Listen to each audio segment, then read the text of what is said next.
Ladies and gentlemen, welcome to the next episode of Final Stallions! Usually Mr. Klep has the reins, but today Spruce is taking control. And ladies and gentlemen, welcome back to Vinyl Stallions. We are hanging today with Mr. Andrew Paulsen. Andrew, what's going on? Thank you for coming on. Hey, thanks for having me, guys. Absolutely. So right before we click start, I asked Andrew to give us a little kind of overview of exactly what he does, because on Vinyl Stallions here, you all know that we love to just feature people who are involved in all aspects of music and people that are able to do what they do and do what they love in just so many different avenues. So Andrew, sorry to cut you off while we click start here, but please dive in and just give a quick overview to all of our listeners. All good. I am a musician. I'm a filmmaker. I grew up in Ohio and love a lot of the music scenes coming up in Toledo, which I'm kind of excited to talk a little bit about that, hopefully. And yeah, it's been a good year for me. I'm based out of New York City right now, and I've mostly been in like the indie folk scene, and have a ton of cool musicians that I've become friends with that I hope to name drop so that people get some listens tonight. So, or whenever you post this. Please do. Nope, it's for not just them to get out to the ears of others, but for ourselves. We love finding out about new folk and new people through some of our guests. So, yeah, thank you for the time. And we actually have a home base over there in Toledo with Mr. Klep. Not Klep, too how we bad. doing? Yep. Beautiful day in Holland, Ohio. Which is also where some of my family is now.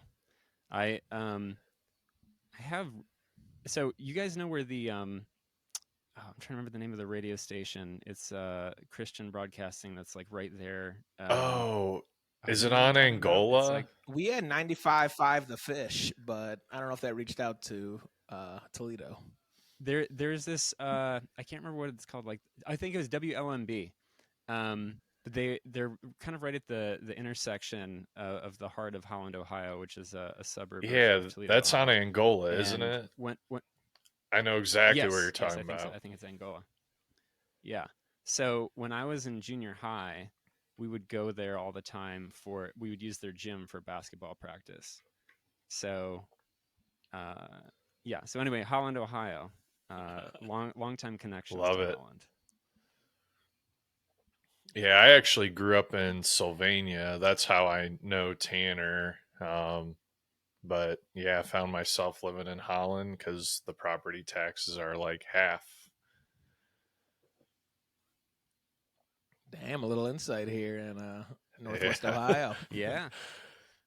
Well, and Tanner Wirtz, let's see, you guys are in a band with him, right? Yeah. Easy Pass? Yeah, we just Yeah, that's a started out relatively playing. new development. But yeah, That's awesome. Tanner and I actually played together in a band and when we were in high school. So yeah, it's interesting how it's come full circle. So how did you know Tanner? It's we were just talking about that before we hit record. I met him through Little Star PR. He was working for the That's right. boutique PR firm there out of Toledo, and back when I was doing a release with my bandmate back in 2022, that's when we Very got connected. cool. No, Tanner's a homie. Yeah, shout out to him for helping set this up today. Yeah, shout out to Tanner and Ice Cream Militia. That's right, the whole crew that he runs with. But yeah, no. So Andrea, you named a bunch of things that you were a part of. So when did your musical journey kind of start for you, and what was your first avenue of getting into it? I mean, music started with church. Definitely, lots of singing in church. That's a theme here. We've heard that a lot. Brought up the WLMB, and now we're talking about. I grew up in Sylvania as well, and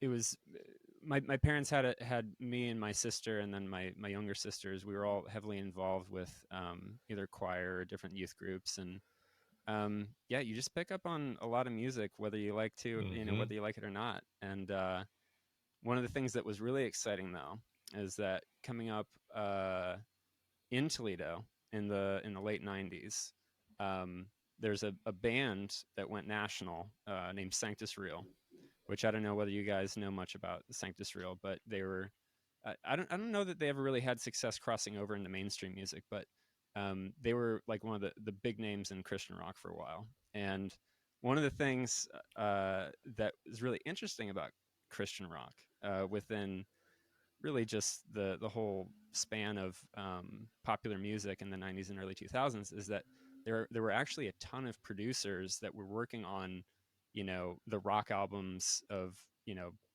quote unquote secular music. That's what the, you know, coming up in a Christian household, you would call it secular music.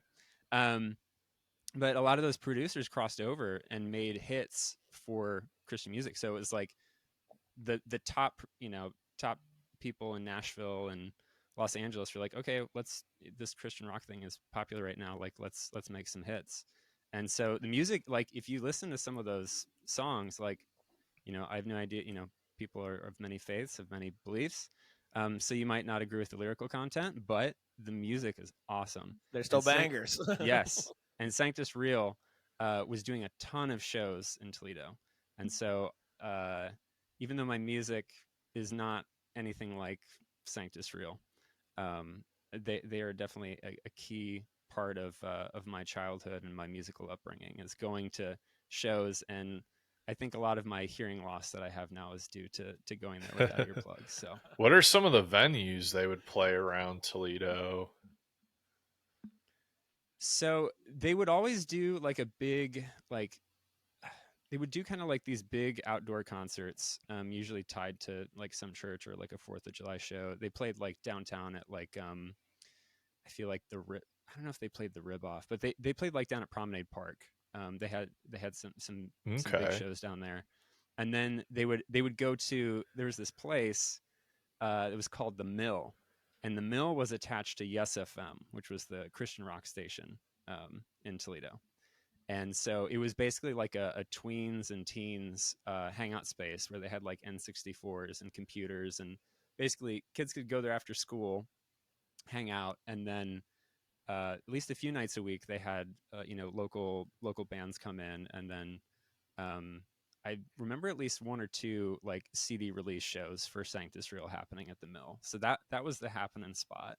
But it was also, it was a lot of like, you know, bands playing in churches or like out back in a tent behind a church. There was this other band that was also really, I mean, I just think of them as just forever cool for what they did. But it was these guys. Oh man, this is bad. I hate when my mind has been blanking a lot lately. I'm just hitting that point where I try to reach these precious memories and I can't remember names. But there's this this band. It was a guy. It was one guy on guitar, one guy on piano, and they toured the country Oh, on wow. bikes, and they would basically just go to churches and play their songs, and they were huge in youth groups. I'm gonna have to, I might have to look on my phone for a second so I can give them a shout out. But George Baum is the name of the keyboard player. He was a family friend. So That's awesome. Yeah. Yeah, I gotta learn more about this. Yeah, that's just like the most unique way I've ever heard of doing a tour. Just how light to be traveling and then also to be doing it by bike. yeah, I mean, I think the bike tour was maybe, I don't know how long of a span of their time together that you know, that was a part of it, but it was definitely probably their breaking. That's what helped break them in the scene, was how they got around. But That's rowdy. Shout out to them. It's That's the hustle. economical too. Talk about cost saving measures. Mhm. Yeah. Big facts. Yeah, no. Yeah. Find another group. If you don't find it now, message us afterwards, and we'll throw it Yes. on our stuff when we promote this, because Yes. gotta find that out. Yep. Well, very nice. Yeah. No. So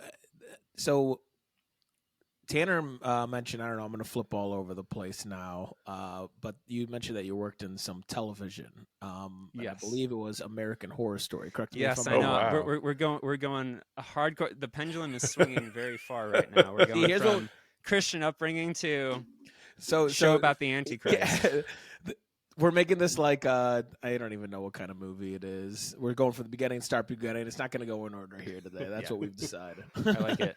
I like it. But yeah, tell me more about that because I loved that series for so long. So what like season or seasons did you work on, and yeah, what were you involved in? So I came on in the second season just as a I mean in the pantheon of all the incredible people that are part of that show. I'm you know Wait, I is that the was I one was of I was them just like a in fly the? on the wall. Is that the mental hospital one? Yeah, that was the one with the mental hospital. But Yeah, yeah. I just I came on as a office production assistant for the production company. So I was getting people coffee. I was running errands, but I was at the Paramount lot and I got to walk around on different TV sets and um, there's this one actually. Speaking of musical things, this is pretty fun. So Zachary Quinto, the guy who played Spock in Star Trek and the Yes. J.J. Abrams reboots. So he played like the villain in season 2 of American Horror Story. But his way to kind of like wind down from his character, because he plays this intense like serial killer, he would carry a banjo around the lot and play Rainbow Connection. There was one day I was just like driving by in a golf cart and I just see him playing like he's wearing like a white tank top and just like ripping away at Rainbow Connection. That That is is unbelievable. on a banjo too. Love it. Yeah, I was like, Yeah. where did you pull that from? I don't think he used it in the show, so it was definitely like a set thing, or something he kept in his trailer. But yeah, so I started out as a production assistant. 2 seasons after that, when they were doing midway through Freak Show. Yeah, freak They, show. yeah, That's when I was like peeking watching it. nice. Yeah, they unfortunately I wasn't able to be on set for that because that was when they shifted down to New Orleans to take advantage of tax credits. No. But also, I mean, you get some incredible atmosphere from shooting there that we would have had to fake, or the showrunners and the whole team would have had to would have been a lot to get that authentic Louisiana vibe. But yeah, so I became a writer's assistant, or sorry, a writer's production assistant, which is basically I'm still getting coffee, but just for the writers. Um, and then yeah, 2 years after that, got to be a script coordinator, which was less getting coffee and more taking notes and helping proofread and deliver scripts to different cast members or different department heads. And then the highest I got was staff writer on American Horror Story 1984, where I actually did get to write all That's of it. awesome. So that's kind of the short story of my time with that. There are many stories I can tell, some I can't tell in between. How'd But you, I guess, break into that? Like, that seems like that's, an industry where there's a lot more supply than demand. So you probably had to distinguish yourself in some way. So yeah, how'd you do it? well, I I was really lucky. I was really lucky. Um, I had so my older sister was already living and working in Los Angeles in fashion, and I had come out to visit her a couple times. And on one occasion, she was doing a night shoot for some commercial, and I came in and helped out, just helped her in the wardrobe, and ended up running some small errands for her boss. I did some small. I helped put up bookshelves in his apartment, and uh, ended up passing on my resume to him because he was friends with one of the producers of the shows of American Horror Story and a couple other TV shows. And my sister was my biggest champion. She just kept being like, "Hey, you should, talk to my brother, to your friend." And so that's how I got the interview. But as far as the drive to get to Los Angeles, I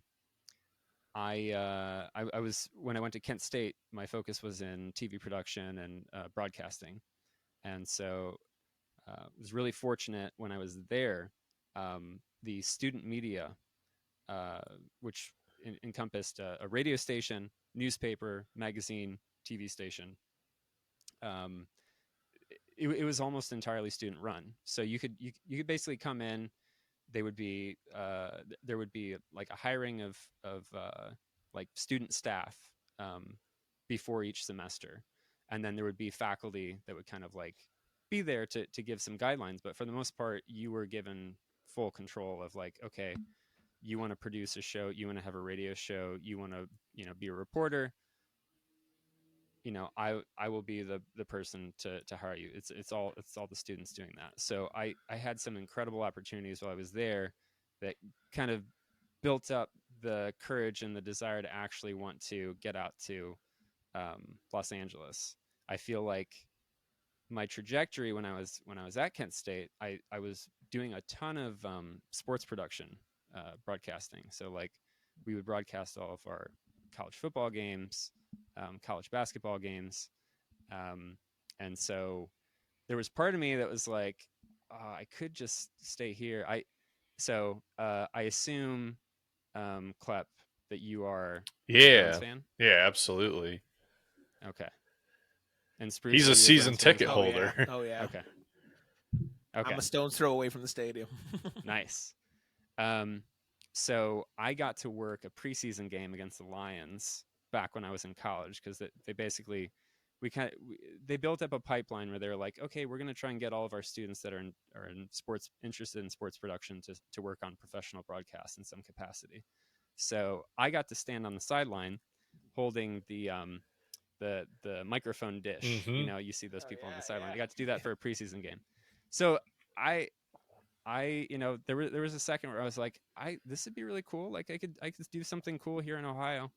But my sister had kind of paved a path for herself, and I was like, well, maybe I should take a risk and go out there. So worked out. Couldn't have, I mean, it may not have, but it did. Yeah, So that's incredible.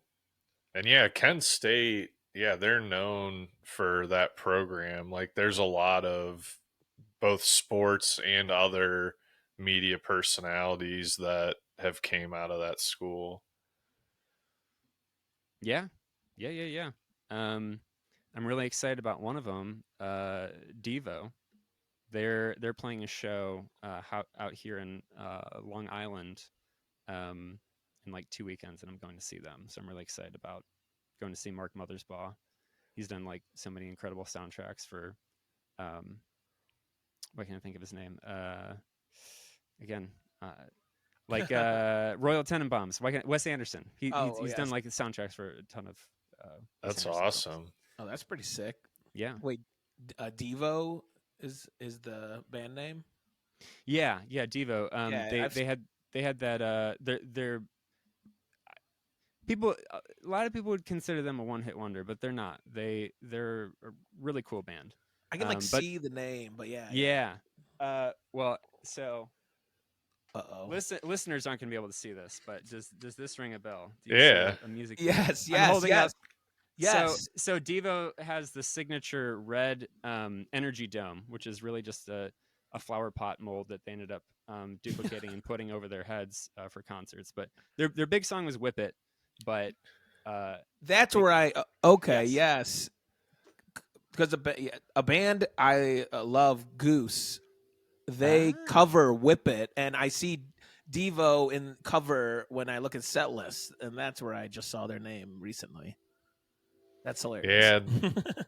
Is what style is Goose? Are they like pop punk or what? No, very jam band-esque. Oh. Yeah. They take jam band, but they love like closing encores with it. It's pretty funny.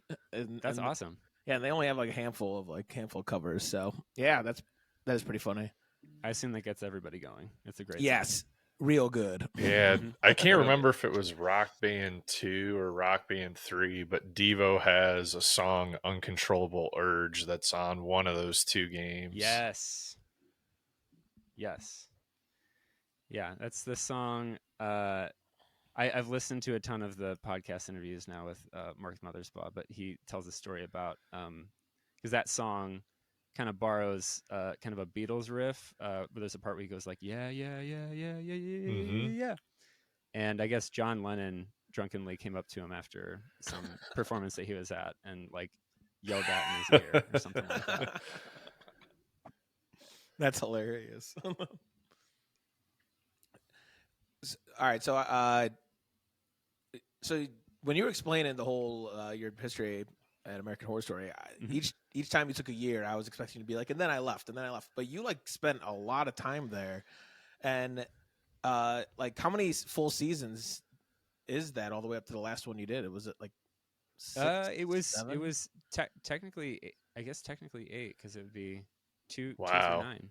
Wow, that's wild. And so, what was the transition like? So when you said you were like going to set sometimes, but when they went to Louisiana, was just majority of your work then out in L.A. in like Yeah. So writers' rooms? the writers' room was entirely in Los Angeles, and at least for Yeah, those Louisiana seasons, they were both when we were still at the Paramount lot. gotcha. And can you Um, give us like some insight? I mean, just as what the process of like writing for a TV show looks like, because sure. I assume that it's like happening while the other season's already out, or whether it's already done. Yeah, what's the mindset of a writer just keeping up with seasons and things?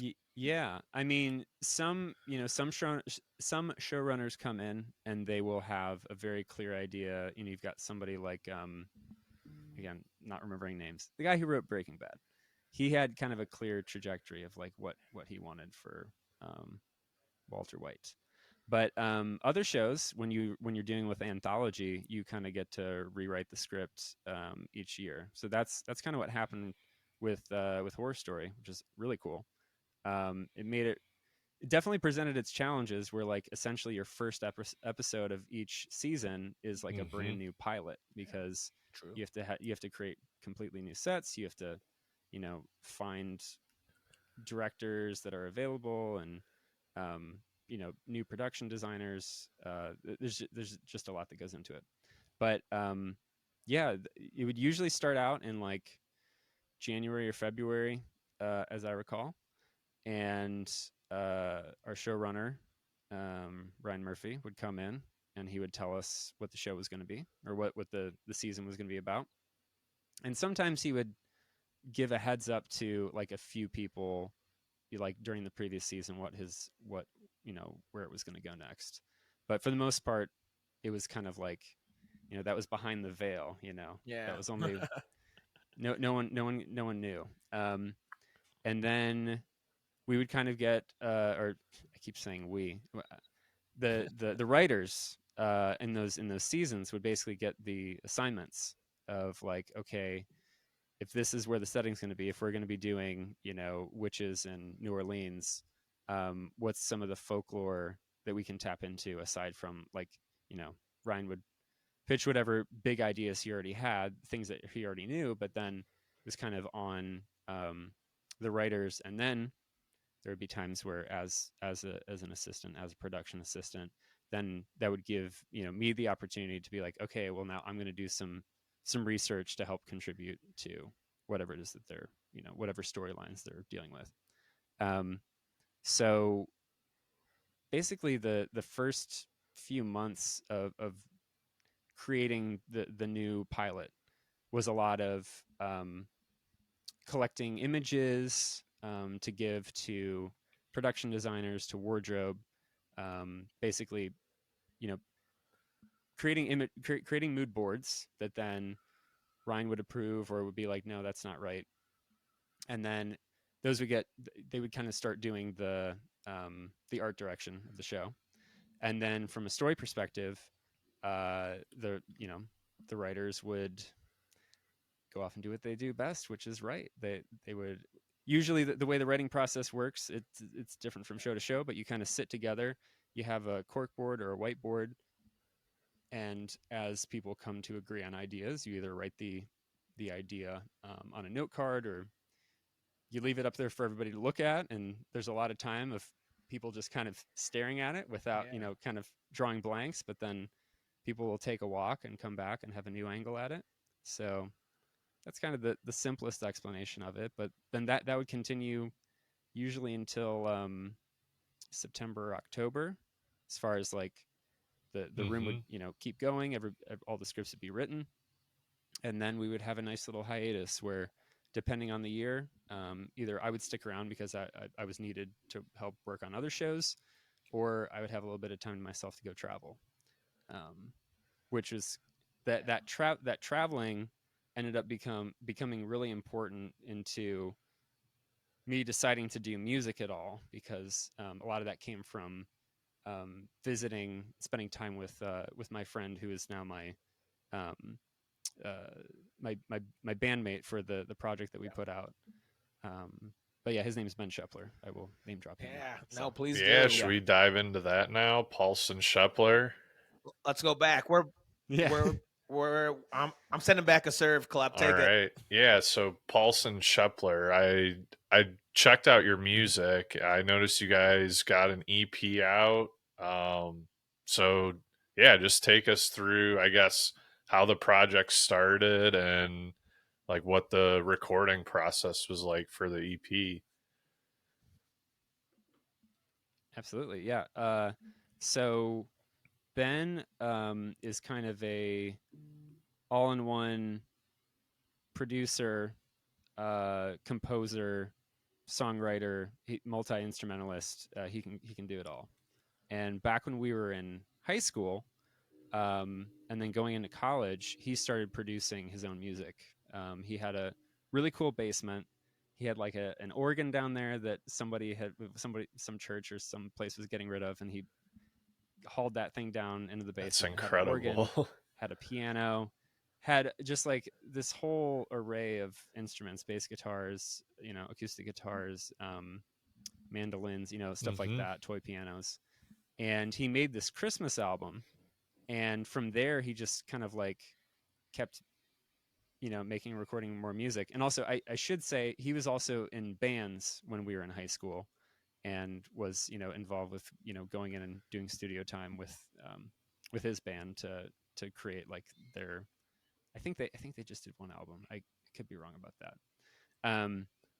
But they were called The Light Ahead, and they got to open up for another Christian rock Toledo legacy band, which was only around for a few years, but they had some incredible shows, and one of the best covers of Rage Against the Machine's "Bulls on Parade," and that was a band called This Beautiful Okay. Republic.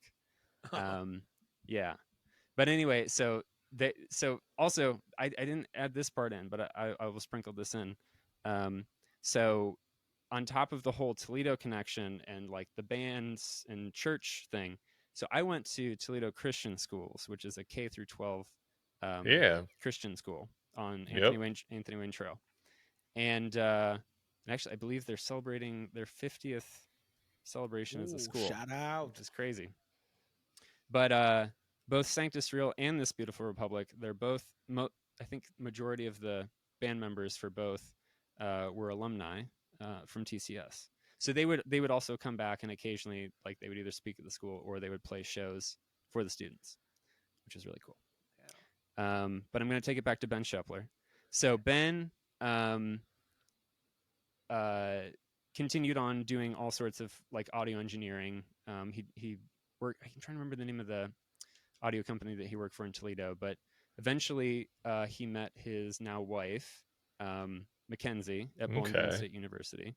They were both music majors there, and she ended up going down to Florida, down to Orlando, to do the Disney like education program. And Ben ended up moving. Can't remember. It's like a year or two within her being down there, and so he spent a good. I'm trying to remember how many years he was in Florida. I think they were there maybe 11 years. They just moved to Chicago, but when I had some time off back in 2016 between the 2016 American Horror Story season and 2017 one. I got a bunch of cheap flights and flew around to different cities to visit friends, and I ended up stopping off in Orlando and stayed with Ben and Mackenzie. And Ben had created, he just kept making a better recording studio for a home recording studio for himself as the years went on. And he started creating this musical with another composer in Orlando, and that became a show called Queen of Swords. They kind of did a stage run of it, or it was like more of like a stage reading version of this musical. But Yeah. That's awesome. he kept he's just always excelling and trying new instruments and trying new things, and he started scoring short films and just like doing mixing for other artists, and there was one year where it was at the end of 2020.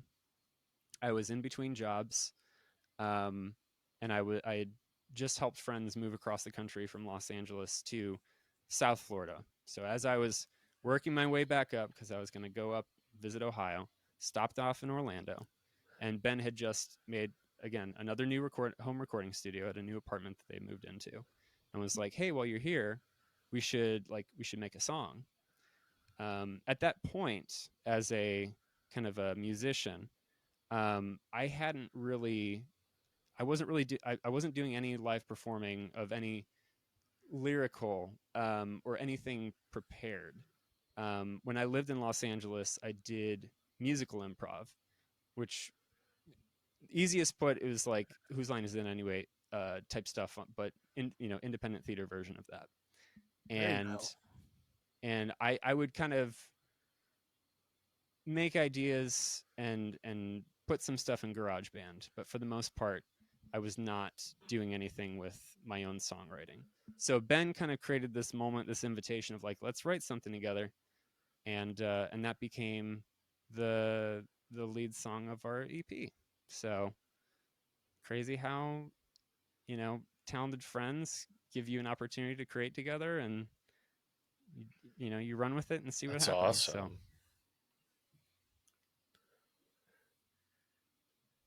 Yeah, no, that's the wait. So what was the lead single? Like sorry, I didn't say the name. No, you're good. I'm pulling it up now.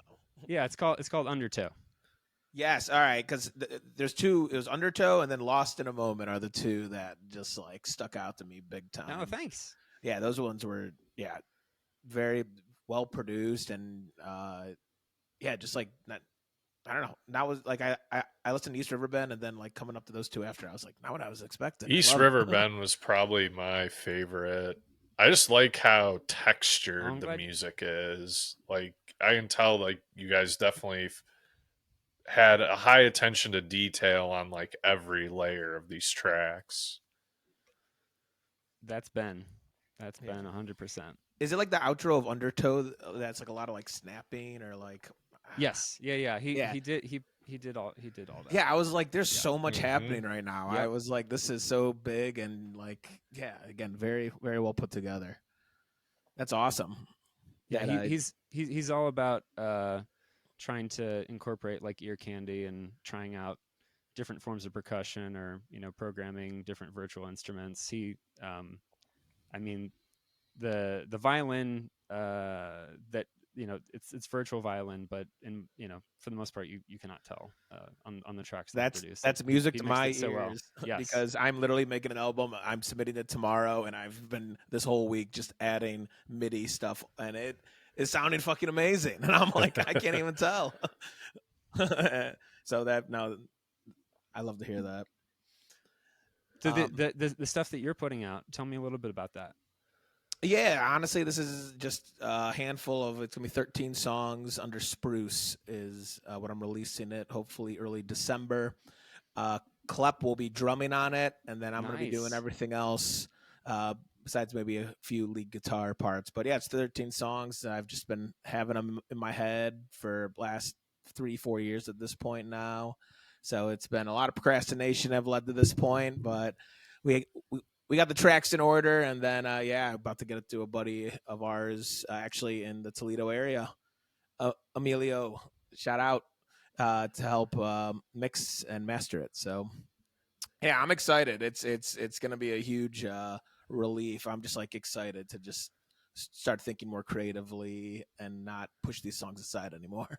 Yeah. Are some of the tracks that you already released, and I saw on your Spotify, listen to some of the tracks that were kind of like the kind of the voice memo style recording Yeah, the of Spruce one's songs. nice. Yeah. Hell yeah, I'm glad you listened. Yeah, no, a handful are gonna be some of those from the voice memo ones, and then that one single Underwater we redid completely as well.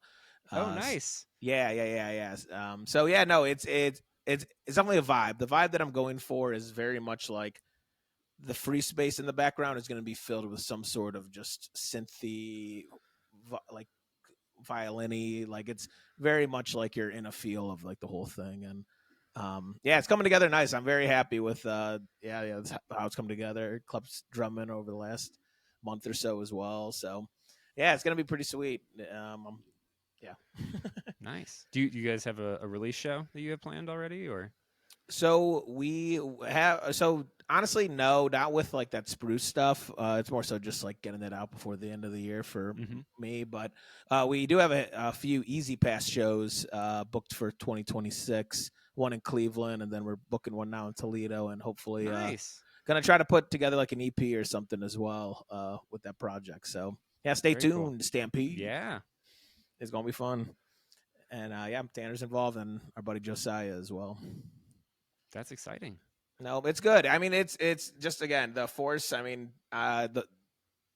it took a while to get me to like actually sit down and do this, but the groove that I'm in right now is unbelievable, and it just shows that it really isn't super duper hard to be able to like actually go to your friend's house. Like you said, you made that song in one day. It's like people just stress over it, and the fact that you're able to do that and put it out, and it is what it is. It can always be changed live. You can always redo stuff later, but it's an in the moment kind of feel, and that's really what I'm trying to grasp with music right now. And yeah, your story literally summed up exactly what I want to be doing. So Oh, props to cool. y'all.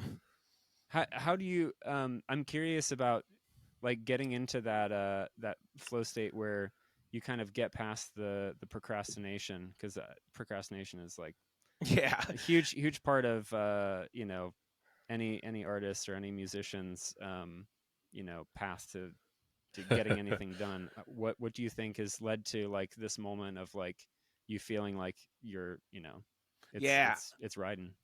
No, I mean it definitely took a while. I think the biggest thing that intimidated me was uh going into like building the skeleton of the tracks, uh the BPM changes. It's my music it changes a lot, and there's a lot of different things, and I want to keep it that way, and I didn't want to downgrade it to just make myself be able to do it all myself. So I'm hoping I can get there at some point over the next few years, but I just needed to go to my buddy, be able to set it up. Now I have it all. I have the playing field. I'm filling it in, and then I'm going to send it to someone to mix and master. But it has me thinking though of just like it was so easy. Like I literally like did like so many tracks this week, and it was mindless. And like the fact that it's all that doable, and I want to be able to mix and master myself. So might as well just like throw some things on YouTube and like just covers or anything of that nature. That's really where I want to be living at. But And when you say mindless, it's not mindless. It's like where do you when you're yeah, playing like that, um, like how long do you feel it's taken to get to a place where, because I don't have a mastery of guitar by any means, so to be able to do the well, but you're a good guitar player, um, and in order to reach that and like to be able to be comfortable to improvise guitar solos and other ideas in the studio, like what does it take to become like you yeah, say mindless. mindless, but Yeah, yeah. No, it's I don't know. I think it's just like trusting, like what I've like is just trusting in the moment. I mean, like the overwhelmness of all the different MIDI options there are is honestly a big reason why I felt like I procrastinated as well. I'm like, it's too intimidating going through all that and stuff. But when I find something that I similarly like, I'll scroll for a little bit longer, and then I'm just like, you know what? Like, it is what it is. Like the common folk, like Klep and I always talk about, 98% of people are going to go like this or this to your song, and they'll listen to like 15 seconds, and like I don't know, it's ultimately just overlooking the perfection of it, which I guess every artist can tell you that. And then just trusting that what you're doing is fucking good, because I definitely obviously listened to so many voice memos throughout the years, and I'm like, this is the shittiest quality. I'm messing up constantly, but I still listen to them all the time on my walks or anytime I'm on an airplane and shit. So it clearly is satisfying for me. So I don't know. I feel like get them in a decent enough place, and then jam bands honestly have taught me that hey, stuff can be changed down the road. Like it's cemented in time, but it can always be changed.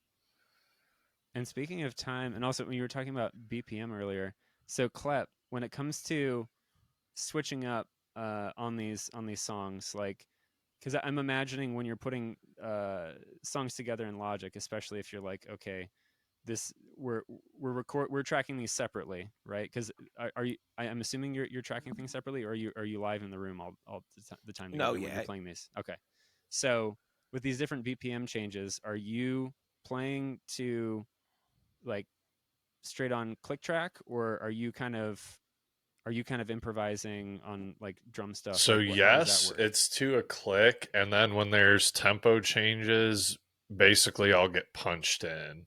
So I don't have to like I guess adjust to the changing click on the fly. It's like I'll do one section that's at 1 BPM and then I'll enter the song at the new BPM. So yeah, power of technology. Mm-hmm. Yeah, it is. But to your point though, he will improvise. Like then we'll do like 3 or 4 takes of like one section, and then he'll like improvise a fill or something here or there. So it definitely has some free reign, and with that ability. And are you Klep, are you also doing any other virtual? Are you doing any virtual instruments, or are you doing anything No, besides rhythm? drums is Or the only instrument I know how to play. I've actually been working on a studio project too, but I'm dependent on other musicians for everything outside of drums. It's kind of fun because it's Yeah, I was gonna say it's dude. That's like such a unique way to build an album, and it's yeah, like in a way I yeah, kind of that's like awesome. don't have any control of it cuz I'll just like hum something to someone and like like I think of it a certain way in my head, but I know because I can't really articulate what I'm thinking of, it's not going to come out the same. So it's super interesting to see where it gets.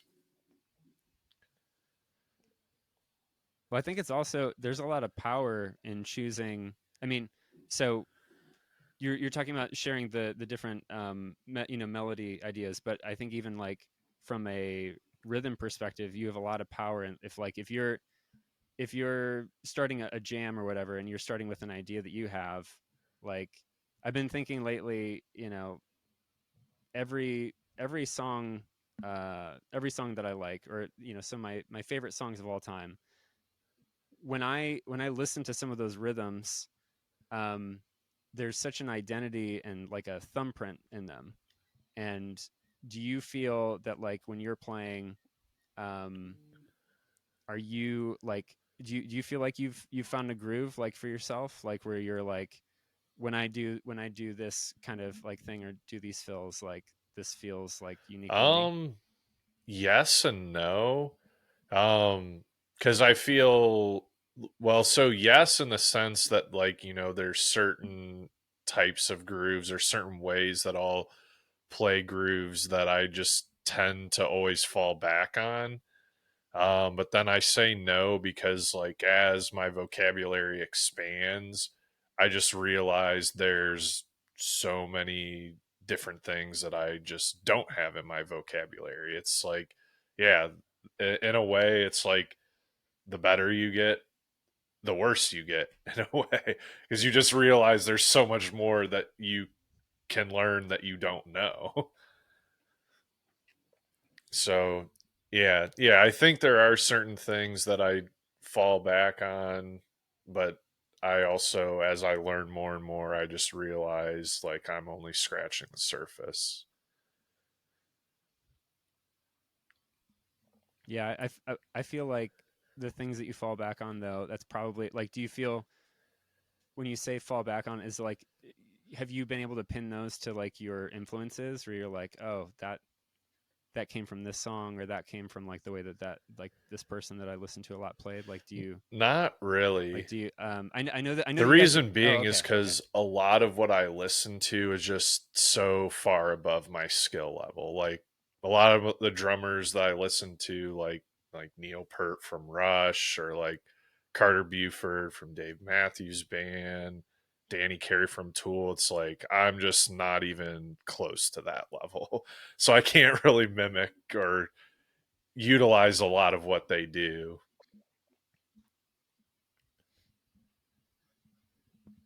But Like, there's probably a spirit that carries through. Yeah, that's true.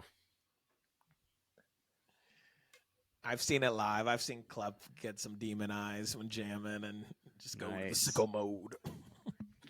But I actually did like your point, Klep, again about just emphasizing that, like, even the more you know, like, it's such full circle. And I feel like I hear it from just like the greatest, listening to just interviews of artists I love, that it's just like full circle. You learn a bunch, then you find out it's the simplest shit that works. And people tell you that, and then you're like in the moment and you're like trying to do this, but I don't know. I feel like the realization will come eventually. And like that's when you're in kind of that mindless, flawless state when you're just like stick to the simples and people are gonna vibe with it. Hmm. But Andrew, so you guys put out that EP a Hmm. few years ago. Like, so what are your like like do you have any musical aspirations? Do you have like voice memos or just like things in the back of your mind? Yeah, so I started using this journaling app a few years ago called Day Okay. One, and I would I started out just using the Apple voice memo, and then I would do my lyrics in Day One, and then I realized Day One has the ability to do voice recording in there, or like do in-app voice memos and video.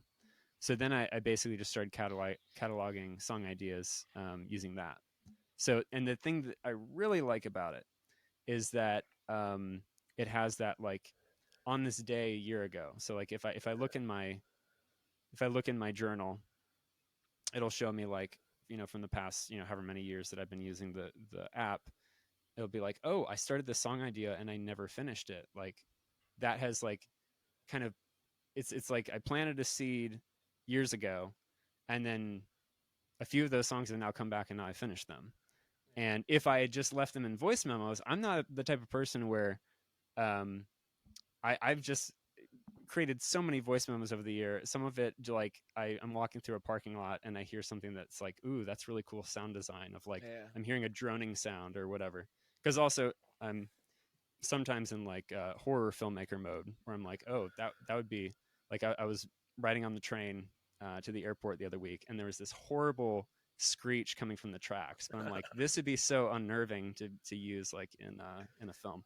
Hell yeah. So a lot of my voice memos are too far in between, and between like the song ideas. So it'd be hard for me to really be like, okay, today I'm going to sift through my hundreds of most of them probably useless voice memos. But the Day One journal has been very handy with like forcing putting it back in my face, and me like, oh yeah, you want to try doing something with this again? That's very cool.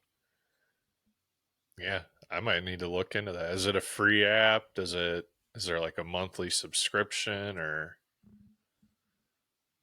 It's I do the yearly. You can do a monthly. I think it's like $30 for the year, but it's okay. totally worth it.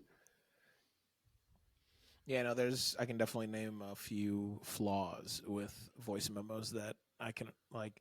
It's just very sensitive with things, and so yeah, a different app would be nice. But I Have like you? that. Or sorry, go ahead. Oh, I was just gonna ask. Have you tried using other apps?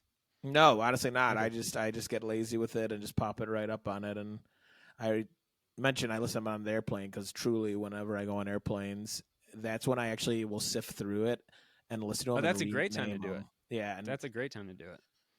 but I honestly have learned the lesson as well. Like if you don't rename it, you're gonna get like obviously like whatever your house is 45 or like at this point. So I the stuff that comes to my head right when I do a voice memo, like I don't know what it does, but you just type in whatever the feel is, and that's always a fun thing to go back to and be like, what the fuck is bubbly or something. Now, how many of those memos have any of those pieces made it into like your recordings that you're doing now, where like you're either sampling it or you're like doing something with it for like a vibe? Yeah. I mean, definitely.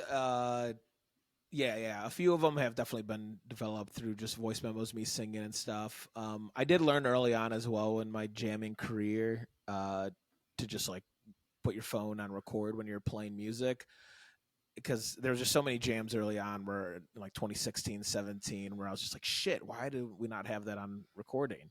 And so yeah, a lot of my voice memos are honestly just like jam sessions, but in those jam sessions, I've definitely found some pretty cool stuff, and we've even built some things together. So, yeah, and there's like you said, there's hundreds. I feel like everyone has voice memos, no matter what lane you're in. You could be talking about like numbers in your voice memos, or you could be like telling like lullabies. But it's people use them, and I wonder, yeah, just one day release the voice memo files.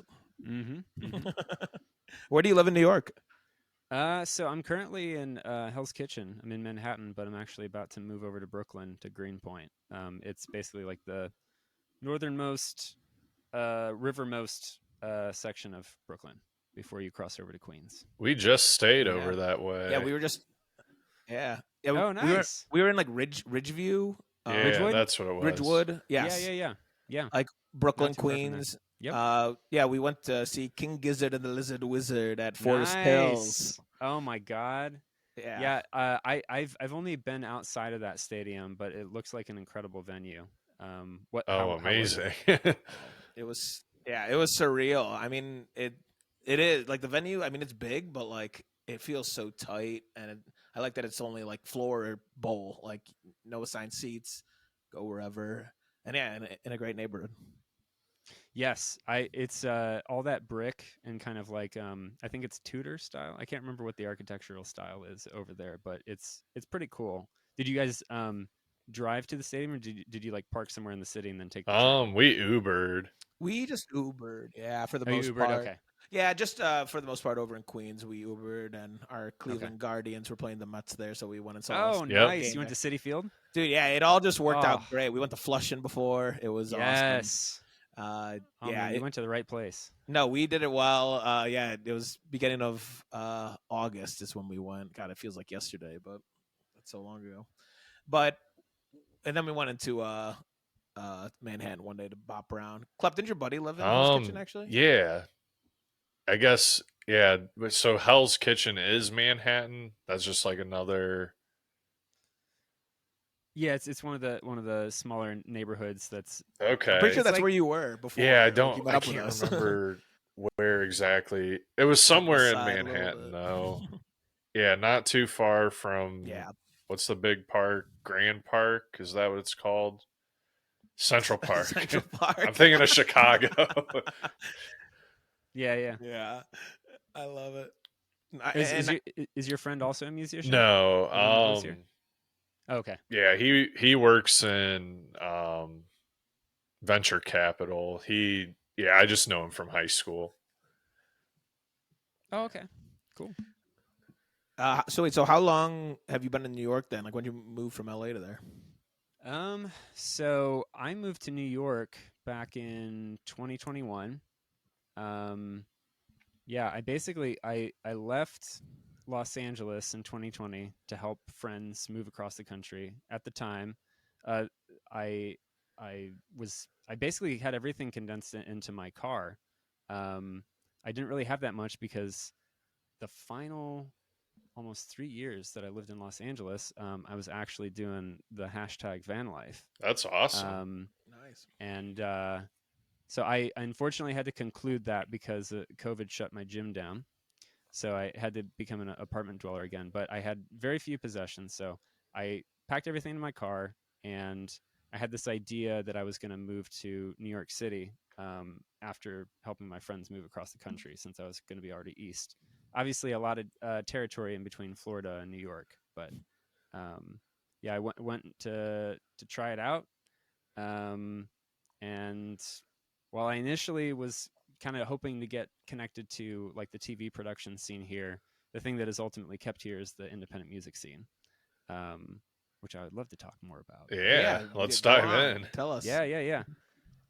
So, so when I first got here, so I was when I first started doing the music with Ben, it was very much just like a studio, studio kind of project. I did not want to do any open mics, didn't want to play anything live because I just didn't have that confidence in myself. But another good friend of mine really encouraged me to just give it a shot. So like in 2023, early spring, went out to Astoria, Queens, and went to this weekly mic at the local bar over there.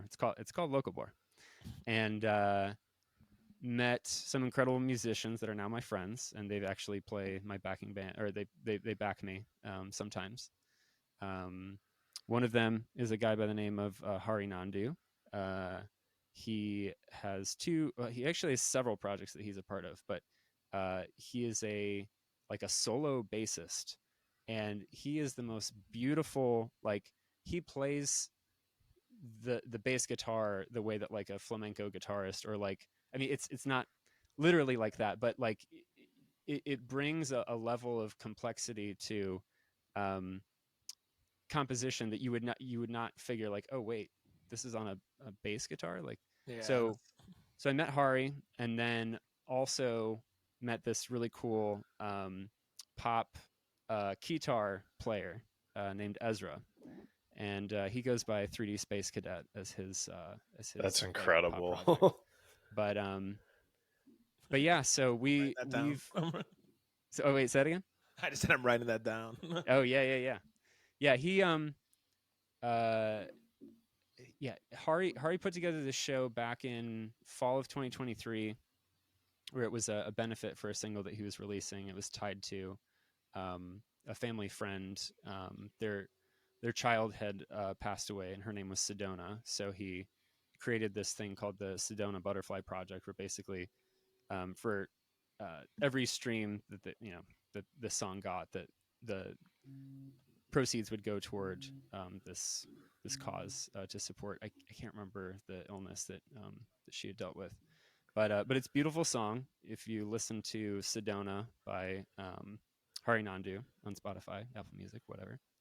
But yeah, so he had the show, and Ezra was a part of it too, 3D Space Cadet, and that kind of like solidified. It's like we had all kind of like known each other through the open mics, but then that's really what pulled us together as like kind of a unit. And we actually put together our submission for Tiny Desk, for NPR Tiny Desk, from an original song where it started out as one of these solo bass instrumental tracks that Hari made, and then I top lined it, did the melody and the lyrics for it, and so we performed that for our Tiny Desk submission, and that was up on That's my rooftop. awesome. Nice. Yeah, that was a great video. I did check that out. Oh, That cool. was- yeah. No, that was very, very awesome. It's in your link tree in your bio. Yeah. What's your Instagram? Shout it out. Instagram is at AJ Paulsen, Paulsen. Hell yeah. No, check it out. That is a very cool video. And yeah, I was wondering where that's at. So that's on the roof of your building? Yeah, we actually, so we kind of did a summer rooftop concert series over the past 4 months. And now that I'm moving, we just had our final one on Sunday night, and it was incredible. I'm gonna miss it. It was really good vibes up there. We were calling it the Moon Glow because some graffiti artist, who I have no idea, could have been a couple years before I moved in here, or it may have been decades before, but somebody created this art that just says the Moon Glow and a little like crescent moon that's up there, and it feels like at some point somebody must have held like concerts or some sort of, or maybe rituals. I have no idea what they held up there, but it's a really cool space, and I'm gonna miss it. But So would only like you guys play and then friends and folks and people would come, or would you feature other bands? Yeah, we would have other bands. So usually, like the format of it was, I would reach out to friends that I made through the independent scene here, and I would usually open with a couple songs, and then we would go into everybody doing like a 25 or 30-minute set. Um, we unfortunately got rained. Well, usually the beginning of each show that we did, there was a threat of rain that was going to keep us off the roof. So there were 2 times where I had to do my set inside, and then we went up on the rooftop for the rest of it. But yeah, so a lot of these musicians I've met through. I'm not sure if you've heard of through talking to any of the other musicians that have passed through New York, but Pete's Candy Store in Brooklyn is a really cool spot. They had this open mic that would bring in a ton of artists like every Sunday, and that's how I met most of my musician friends that I have now. And there's a couple other cool independent, open mic spots. There's one down in Park Slope that is at this place called Roots Cafe. There's another spot, the Jalopy Theater, which actually is like it's kind of like a folk institution here in New York. Really cool stage with they've kind of got like church pews for the audience for part of the audience, and then they've got these beautiful like red crushed velvet curtains. It's just kind of like very traditional kind of what you would think of as like a folk stage. So yeah, so I've really lucky to get plugged in with everybody, but it all kind of started because of friend encouraging me to do the open mics, and then Hari and Ezra kind of like supporting me and us doing like shows together. So You're a go-getter, man. That's what I'm Yeah. picking up on. I try. Yeah, and making shit happen. I like to hear that. That's awesome that you're putting that on. And so then at the open mics, like, are you just going to those then, bopping in, or are you hosting those? So I haven't, other than doing this rooftop series, I haven't done any hosting of open Okay. mics. And this year I haven't been hitting the mics as hard. I've kind of gotten more into doing. Well, I've been doing some busking, which I find really rewarding because I think for sometimes when I'm performing, I feel, particularly when it comes to venues where it's like, okay, I have to bring so many people. It's nice to go to a spot where most people are going to ignore you, but the people that actually stop and listen, like they actually like, there's something about what you're doing that they really like. So Yes. that's a big compliment. So I like that. That's awesome that you're doing that. The amount of time, like, I seriously just think, like, I just want to go do that, but someone's gonna recognize me and just be like, "What the fuck?" I don't know. I mean, I shouldn't give a fuck about that, but Yeah, no, you should totally do it. yeah, Where would you go if you were to do that in Cleveland? yeah, that's just. I mean, you go downtown and it'd be like boxing off like homeless people, like left and right. Like it. Yeah, I'd be like, excuse me, and they'd be like, but I don't know. It doesn't really happen that much. We had a sax guy for a while that would play after the Tribe games here, but he passed, and I don't know. I mean, honestly, like, we do put on through Vinyl Stallions like charity concerts and things. And yeah, I saw you've got one coming up October 24th. yeah, that's our 3rd annual Soiree of the Stallions in Lakewood, Ohio, here in Cleveland. And yeah, all the proceeds are going to Alzheimer's Association this year. But yeah, I mean, it gets me thinking, like, I don't know, maybe I should or do something once, twice a month where I'm like donating the money to like something and just doing it. Cause I just want to do it for myself, honestly. And like you said, I need to put myself in a position that like you're doing for yourself, where you are, I don't know, I'm just taking it as an independent artist, being able to play out and play. Like, a lot of the concerts I put on in Cleveland, I only do a handful a year, and people show up to them and it's great, but like, I just want to like sit in a corner sometimes and just play and like just strum along at coffee shops. And yeah, I gotta get out there. Are there good spots where there's kind of like you can show up on a day and like the other artists are going to be there to just jam? Or Yeah, what's the scene like? Yeah, no, the scene in Cleveland's actually great. Like, there are some incredible bands. Things happening pretty much every night in regards to open mics. There is a jam night every Tuesday at the venue where we're actually putting on this Soiree of the Stallions, the Mercury Music Lounge in Lakewood. And our buddy Ray Flanagan hosts that. But yeah, yeah, I don't know. I mean, it's great. It's great. It's honestly on myself. It's the procrastination. It's in my blood, and I'm shaking it off. I get it. So I'm going through this book right now, and they say that procrastination is not laziness; it is fear, which I completely agree with that. It's like I feel like for me, procrastination is a fear of not getting it right or being, yeah. I'm very very precious about being perfect, but I would highly encourage you to just go out and play either amplified or not. Just pick a corner and just do it, just for the heck of it. No, well, first off, I like that procrastination definition, and I can relate it very much to a lot of things. And then, yeah, no, I was actually in a pretty good rotation in about a year or two ago, and then I don't know, slumped back a bit. But I don't know, I'm getting fired up now, and hearing you talk and hearing your go-getter attitude gets me even more fired up. So, yeah, cool. yeah, appreciate you doing it. And I know you mentioned as well that like you mentioned a few venues in New York and stuff, but we actually haven't really tapped in too much to the New York scene. So. Yeah, appreciate you sharing that and Sure. sharing some great other artists as well. I'm sure we can definitely get connected with them and Yeah. learn a little bit more about kind of what's going down in NYC. Mm-hmm. Yeah. So let's see. A few bands to definitely be on the lookout for. There's this awesome band called Compatible Animals. It's fronted by this guy named Keith Madden. He, as a songwriter, is heavily influenced by like Radiohead. Some of his songs have kind of like I would say it's like there's a certain pop sensibility to it, but it's like because it's like got the feel good chorus is like kind of like the release with the guitar playing that both him and then this other guitarist who also has a project that I'm about to hype up.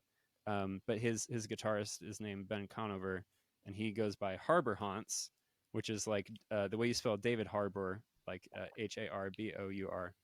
And yeah, so they're in a band together, but both their two projects, Compatible Animals and Harbor Haunts, are both awesome.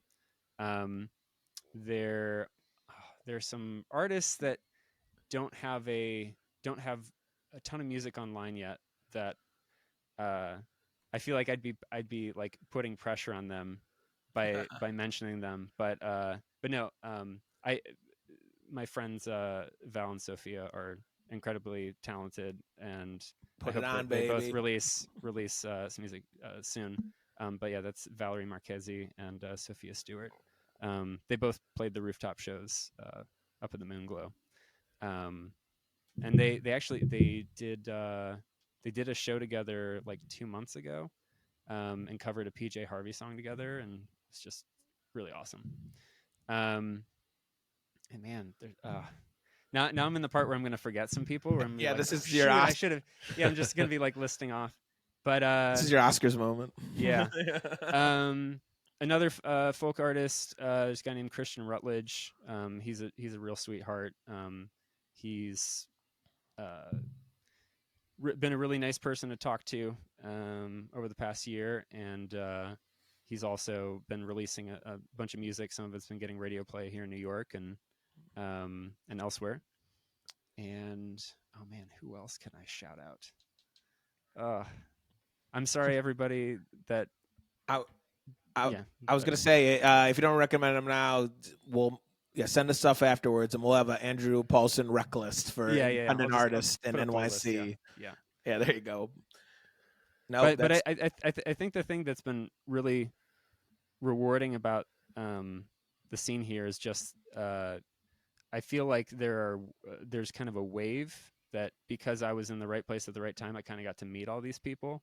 I don't know how you guys feel about like I'm sure a lot of the people that you've met on the program or that you've had on, you either got to see them live or you were sharing a bill with them or something. But like, I actually want to ask you, like, what do you feel as a musician? I know that like for you to be playing with Tanner again, that's kind of like a circular, or I don't want to say circular, but it's kind of like a connection again of things. So like, what are some of the connections that you kind of feel where like you see people and feel in yourself kind of like you're all kind of like coming up together? What has that felt like for you guys?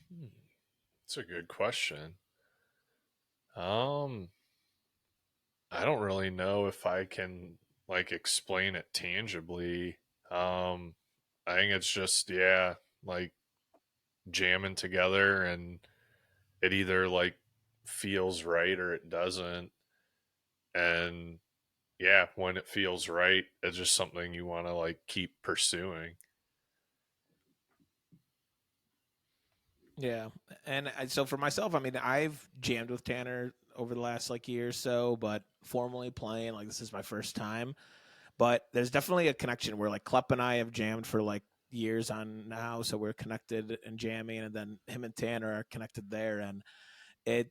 I guess I'm like we're just getting easy pass here, fired up. So we've had a few practices and played a few gigs, but it's honestly afterwards when I go back and listen to our recordings or the videos Tanner's posting, and I'm just like that, I almost used mindless again there, but I'm not going to say that.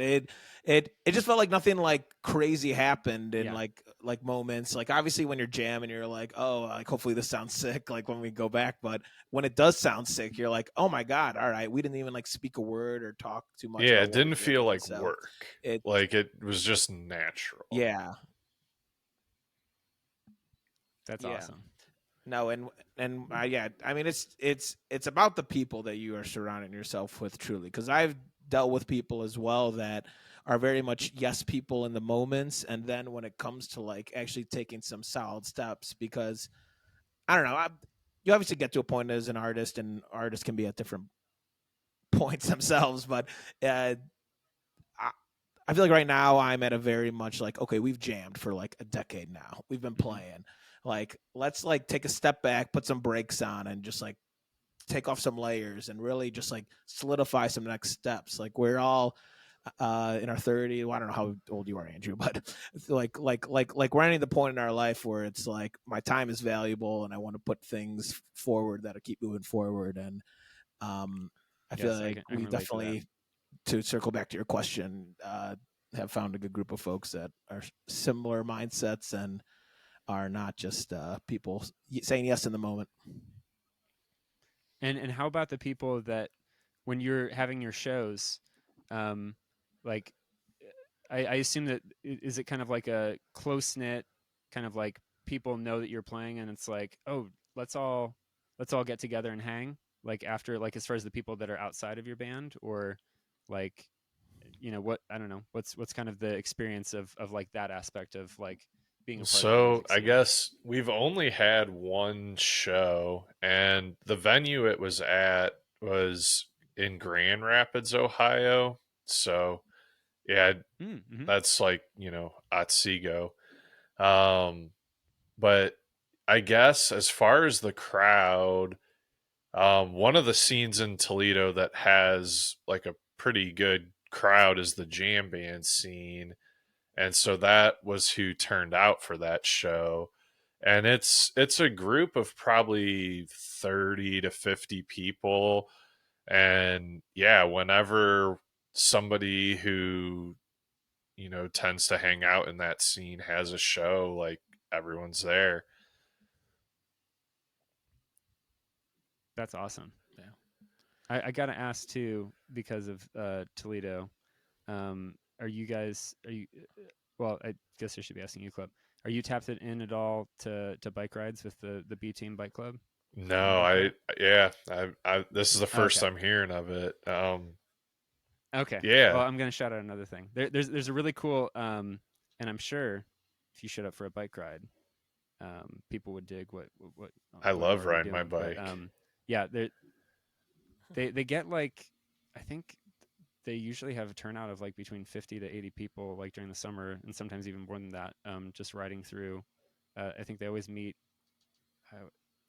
They meet downtown and then they pick a destination and ride from there. But I was just thinking of cool scenes where people show up for each other from that. It's very much they're all kind of in the arts, um, so it seems like might be a cool connection to Yeah. make, is hang with Yeah. those people too. But that's awesome that there's like a great turnout with the jam folks. I did on Underwater. I kind of got a little bit of like a like Grateful Dead kind of vibe for Yeah. your stuff, Spruce. Yeah, no, yeah. That thing was sunk. Like I had some rowdy since going over that, and no, yeah. I guess from my perspective, so I honestly haven't played like. There's a local venue that's about 500 feet away from my house right now called the Happy Dog. Great Cleveland, like very very great, just small venue, but they give me around my birthday in March every year show and a slot to build a bill.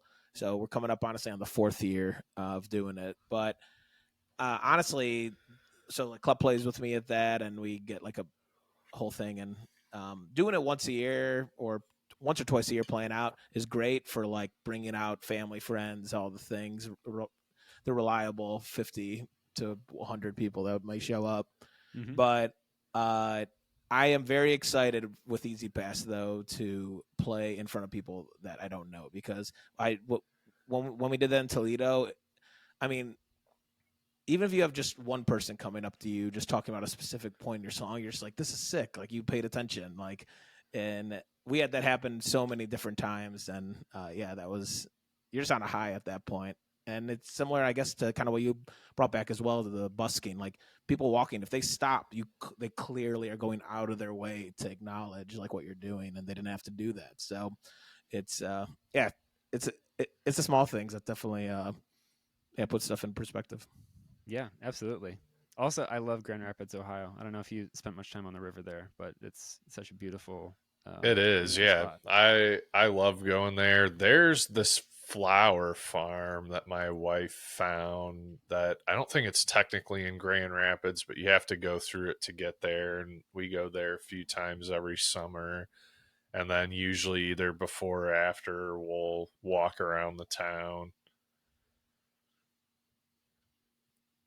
I'm trying to remember. There's a spot that has really good pizza. I can't remember what it's Snyder's. called. It's a running. Yeah. People were talking about that. Well, I guess, well, because there's a few it could be. Does it have a buffet?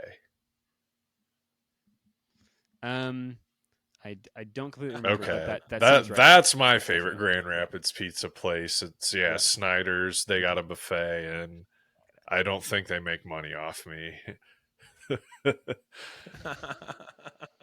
That's the way to play it. You find your spot, you go. Love it, love it. Wait, Andrew, I forgot to ask. So when you're playing like with your friends that you had mentioned, is it Mhm. just under your name, or is it under a project? Yeah, it's just under my name. I usually Okay. sometimes I've added like, it's my name and friends.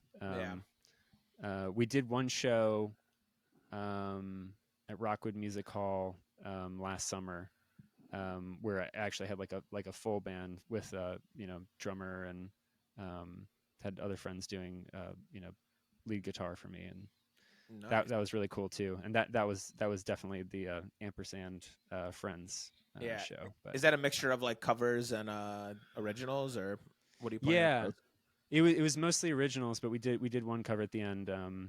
Did You Only Get What You Give Oh yeah, by the New Radicals. Yeah. classic That '90s was a fun one tune. to do. I only get what you get. Oh, Yeah, that is spot on. I feel like I should be in a montage right now. It's very much a montage. It's such a good song. Absolutely. It's very nice. Well, shoot, I know we've dove in pretty deep here and bounced all around the place, but is there anything we're missing, I guess, in regards to your just creative life or artistic life? Well, there's one thing I want to mention, which I wish I could actually plug a date here, but as of right now, there isn't one. But one of my songs, On the Long Way Down, was featured in a feature film that came out at Oh Tribeca this year. wow, And it hasn't found distribution yet, so I'm not sure whether it's going to go to a streamer or whether it's going to get a theatrical run or not. But it's called Toe, is the name of the movie. It stars Rose Byrne, has Dominic Sessa from The Holdovers, and Demi Lovato's in it, Ariana DeBose. Trying to remember who some of the other folks are that are in it. But I was really happy to have the song featured in the film. I was really proud of like all that attention to detail work that Ben put in to like make it into a shining, thing that a music supervisor would want to put into a film. So that's I guess that's the last thing I really want to mention, is that at some point there will be a film that somebody will be announcing called Toe, and yeah, on the long way down we'll have a assuming that the edit remains the same, it'll have a 30-second Have appearance you in that gotten film. to see the scene where it would appear? Okay. Yes, I got to make it to the premiere, Very which was really cool. cool.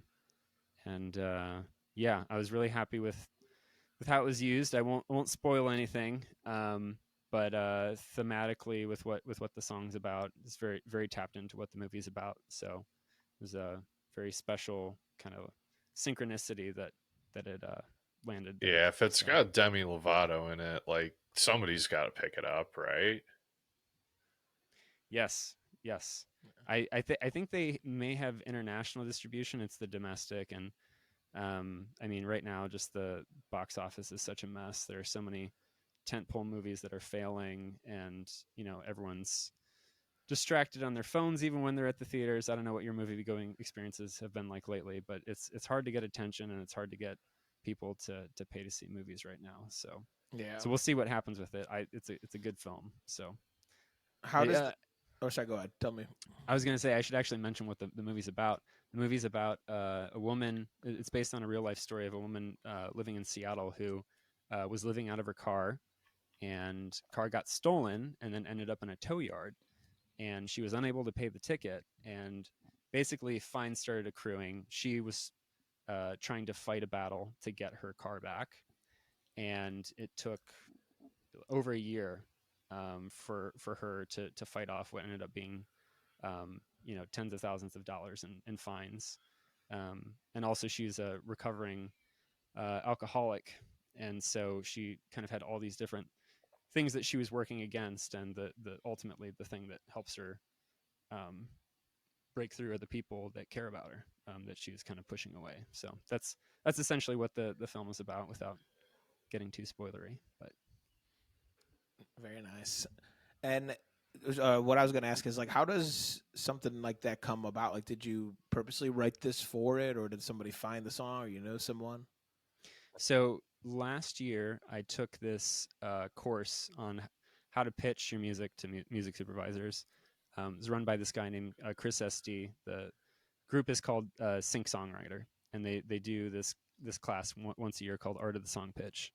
And so you basically run you through kind of from simplest steps to like the legalese, like getting you connected. If you when you're ready to draft up contracts, they can connect you with people that will do that for you, as far as entertainment lawyers are concerned. So you go through that, and then at the very end of the class, you get 4 opportunities to pitch to music supervisors on like a video call. And so I pitched to 3 other supervisors, and then ended up with this great, awesome guy named Matt Heron Smith, and he did the music for Anora. Oh yeah. And so yeah, I played the song for him. He said a few things really positive. I was really happy that he just liked the song. And then months went by. I just figured like, oh well, he liked the song, but didn't hear from him. But then yeah, a couple months went by. Heard from him September of last year. Was like, hey, I want to pitch your song for this scene. I don't know if for certain whether it's going to be in there, but we're going to try. And then I got an update a little bit after that, being like, hey, I think it's going to be in there. And then the paperwork and everything was sealed up, and I think it was February, and then yeah, the movie came out in June, or had its initial That's premiere. awesome. So Yeah, congrats, thanks, man. Thank you. Very, very cool. No, Andrew, yeah, you've I appreciate you again taking the time just even today to chat with us. Like, you definitely are a creative mind and perfect for people that we're trying to just highlight. And so yeah, I very much appreciate you diving into your whole world here with us today. Well, thank you so much for having me on. It's an honor to be featured on a podcast that is highlighting folks from Ohio. I was listening to the podcast from the other week. I think it's really cool what you guys are doing, and appreciate you listening to my ramblings about Christian rock. And Oh, I love it. Yeah. Absolutely. No, it's what we love. But Andrew, we can't let you go. There's always an encore here on Vinyl Oh, okay. Stallions. All right, Always all right. an encore. We've left Okay. the stage and then boom, we're back. And here's what we have to tell you. So we do this. We have one question that we ask every single person in an interview, and it's as simple as this: what is your most memorable concert experience? And this could be you playing, you going to see something that's what the fuck was that, or something that was just like out of body. And if you have multiple, feel free to name it, but the floor is yours. I'm gonna do a little top right. 5. Yeah, love it. I think we'll see. So in no particular order, seeing Tom Petty live, I saw him at Arroyo Seco, which was a concert that they threw together 2 years in a row out in Pasadena. One year he was the headliner, and then the following year was Neil Young. So getting to see him, and then months later he passed. So like there's he is like the biggest inspiration to me as a musician. I actually remember, I have this weird little memory of like being a kid, like recording songs from the radio on cassette and learning to fly just because of that opening guitar lick that Mike Campbell plays. And there's like a little bit of kind of like I don't know if it's synth, but is the way that it's mixed.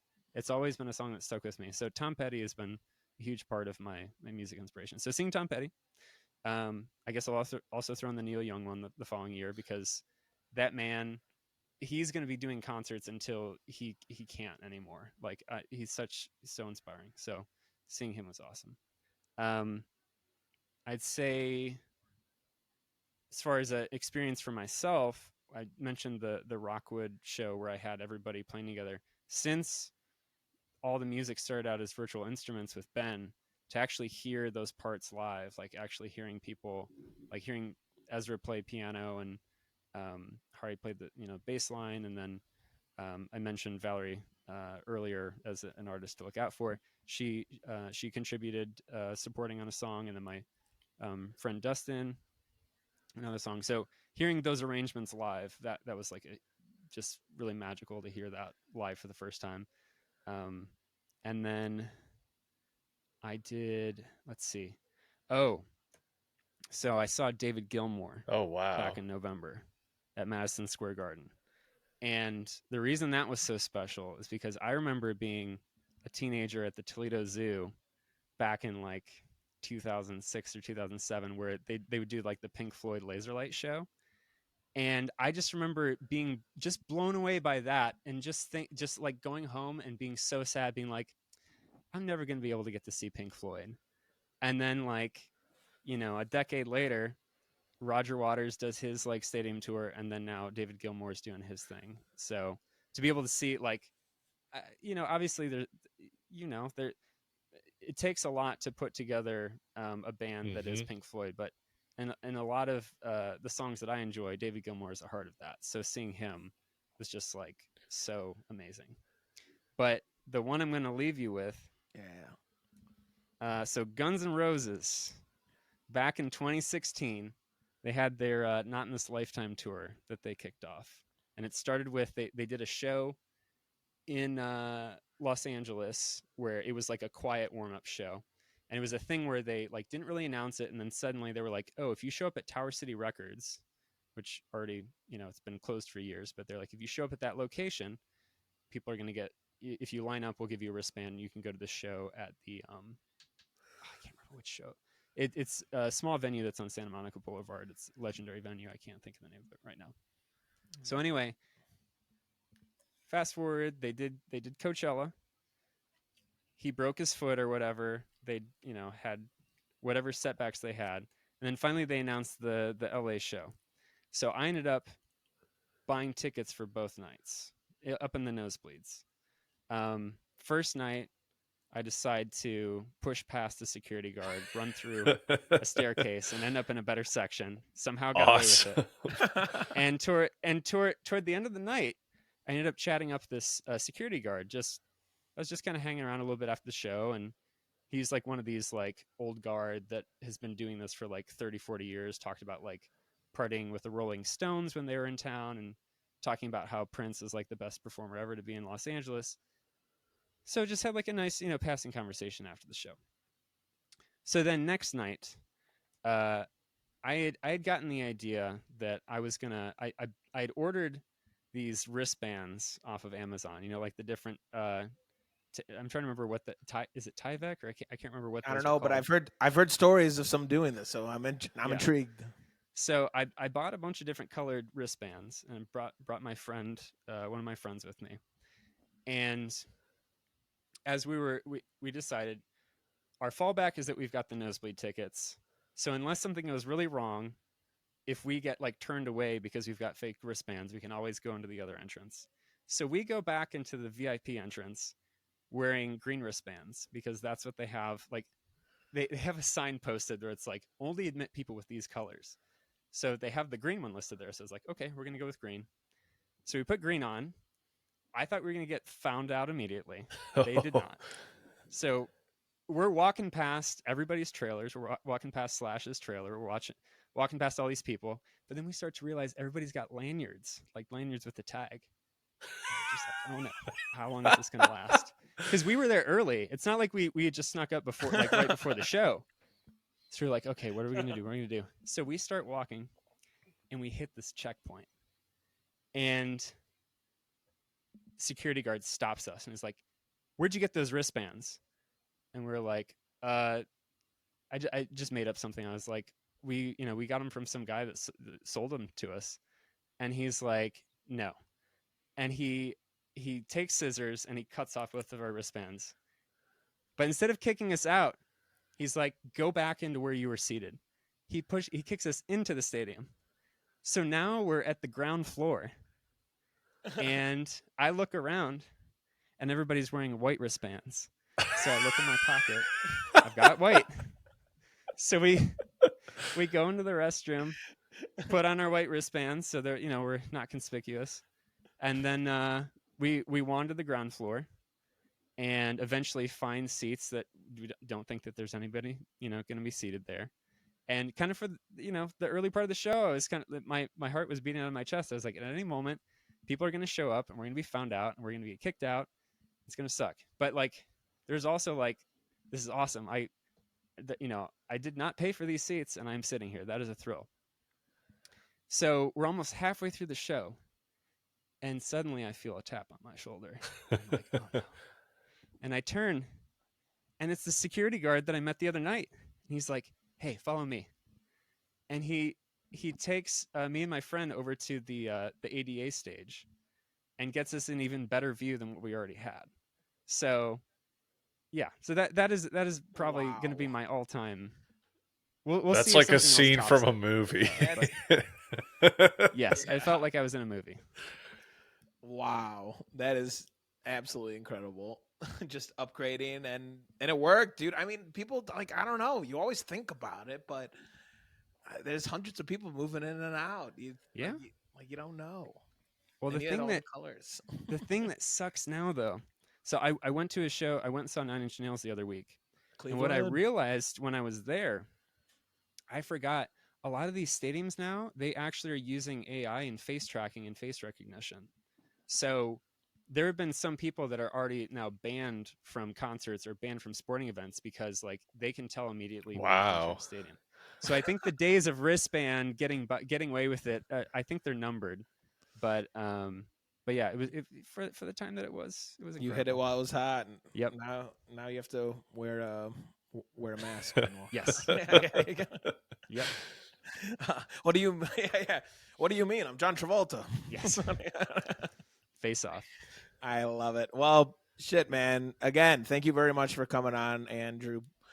Everyone, Andrew Paulsen, check him out. I don't know if you want to shout out anything else, places people can find you or your music online. Yeah. So you can find me on Instagram at AJ Paulsen, Paulsen, and the music that is out is on Spotify, Apple Music, Bandcamp, all that good stuff. You'll find us under Paulsen-Shepler because, again, without Ben Shepler, this music would not have happened. So thank you, Ben. Shout out to Ben. Again, everybody, Andrew Paulsen. Thank you very much for coming on. Dude, thank you. Yeah, Guys. thank you. Absolutely. All right, let's close it out. Let's go down the line. My name is Spruce. My name's Klep. Andrew. And this has been another episode of Vinyl Stallions. You. Bada bang, baby.